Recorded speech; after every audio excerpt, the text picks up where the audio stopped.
Before the Industrial Revolution, women worked with men on farms managing the dairy, gardens, orchards, and farm animals. They also worked in domestic settings, raising children and running the household. They had no legal identity apart from husbands and were economically dependent on men.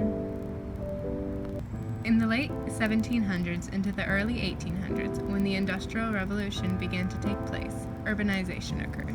This offered women opportunities to work in textile mills and factories, spending long hours away from their children. During this time, men and women no longer worked together as partners and spent less time with their children. The idea of women's rights began in the Enlightenment.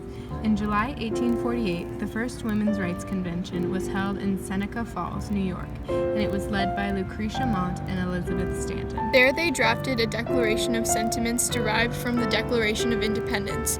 It said all men and women are equal and demanded women's rights to vote.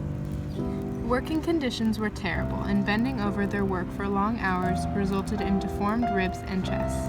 They also developed lung diseases because of breathing in the dusty air in the mills. Lastly, their long hair and skirts got caught in the machinery, and many women were crippled that way. Women often had to work in unsanitary, dangerous environments, and they were paid 1/2 or 1/3 of men's wages.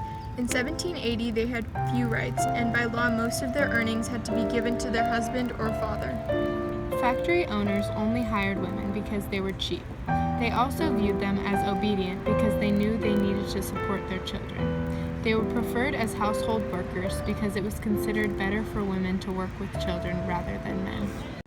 The Industrial Revolution opened up new jobs for women because not enough men were there to occupy the low-paid jobs.